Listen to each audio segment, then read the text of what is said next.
ratings, she's directly responsible. And people were resenting her for it, like she was the cause of the problems that they had for the lack of recognition. No, she just happened to be born white. That's it. Caitlin Clark hasn't spoken against anybody. She hasn't assisted in denying anybody else the privileges they deserve. If anything, she's tried to provide assistance. A rising tide lifts all boats. She's trying to be the rising tide that lifts the boats. Listen closely. StephenASmith didn't whisper or hint at it. He said it loud and clear on national television.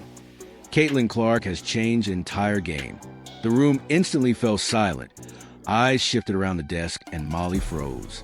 This wasn't just another sports debate or a hot take segment. This was StephenASmith drawing a clear line. Behind the scenes, Nike numbers were already circulating. Executives were watching closely and media rooms were buzzing. Then Stephen A. leaned forward, looked directly at Molly, and said what many were afraid to admit. And in that exact moment, everything changed. No, Molly, you did not say that, Molly. No, no, That's not what you said. That's not what you said, Molly. What are you guys that is not what you said. I literally just brought it up.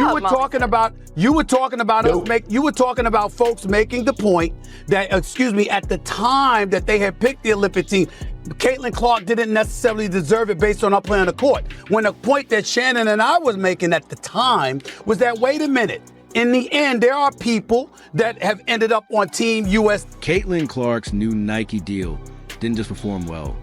It shattered expectations. At first, sources inside sports marketing spoke quietly about it, but the numbers told the real story. Sales surged, online traffic spiked, and merchandise moved faster than anyone had projected. This wasn't hype or manufactured buzz.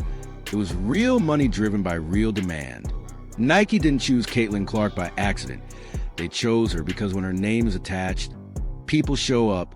You're not listening, Molly. You're not listening. I'm talking about your point, Molly. Your point. And I'm explaining it to you. At the end of the day, we were making the point. Do you want to promote the league or not? And people like Andrea and others were resistant to that playing a role in somebody making the roster for Team USA. And we were saying, hell with that. You want to promote the sport. You put that girl up in there, and people were appalled at that notion. But that was Stephen the A, subject. But Stephen A, this is just going to come from different perspectives because you all's initial point was a marketing point, and that was what I was arguing with. That was what I was arguing with. Right. The marketing point for Caitlin. What Molly is trying to say, and what I agree with, is now that we have seen how Caitlin finished this season, there is a good basketball argument for her being on the team. That wasn't politics, it was business. And that's where the temperature in the room changed. Molly questioned the impact, the scale, and whether Caitlin was being pushed too hard. Stephen A. responded calmly but sharply, not yelling or screaming, which somehow made it even more powerful. He broke it down slowly, the way you explain facts to someone who doesn't want to hear them. And that's when the room shifted. He made one thing clear.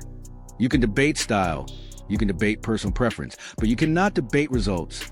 Ticket demand, TV ratings, Nike sales, and social media engagement. Caitlin Clark wasn't just playing basketball. She was moving the culture, and that makes people uncomfortable. Here's the truth no one wants to say out loud. When one player becomes bigger than the system pushes back. Not openly or directly, but subtly through side comments and dismissive takes. Stephen A. saw it and called it out, and that's why the tone changed.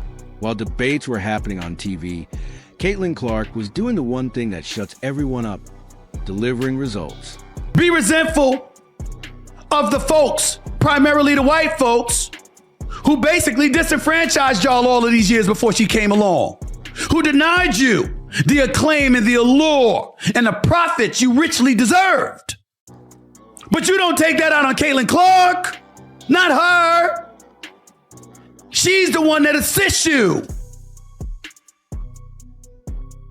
When black folks was marching during the civil rights era and fighting every battle they possibly could, they weren't dismissive, nor did they assist in denigrating the white people who marched with them. They saved the venom for those who wouldn't.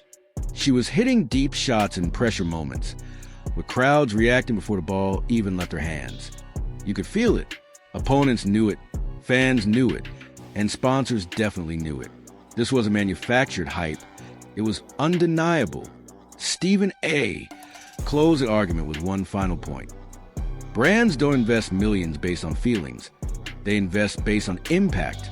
Nike didn't guess. They tracked, measured, and then committed. That's why Caitlin Clark's deal felt different. It wasn't just big, it was inevitable. This wasn't about Molly or one TV segment. It was about confirmation.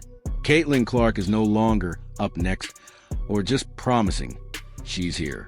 And once that happens, the conversation... Incredibly proud to join some of the best athletes in the world. I'm excited to share a first look at what we've created together. Y'all should have did this.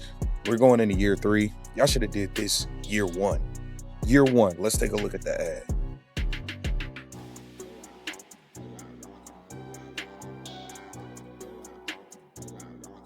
Caitlin! Can you make it from there?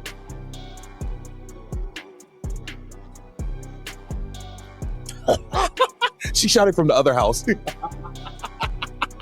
Hey, Caitlin, how about from here? Come on, guys. Yeah, she can't make no chance. Caitlin, Mamlito, left. You got Travis it. Oh, they got Mama Bluter in here. Yeah, this is fire. Y'all got Travis Kelce them in there, and y'all got... Stephen A. ended it with body language, not words. He leaned back. And in the end, Stephen A. finished it without saying another word. His body language said everything. He leaned back, stopped debating, stopped explaining, because there was nothing left to prove. The deal was done, and the moment had passed. Caitlin Clark didn't say a word either. She didn't need to. This wasn't hype or favoritism. It was recognition. Caitlin Clark didn't ask for the spotlight. She earned it. And now the world is adjusting, some faster than others.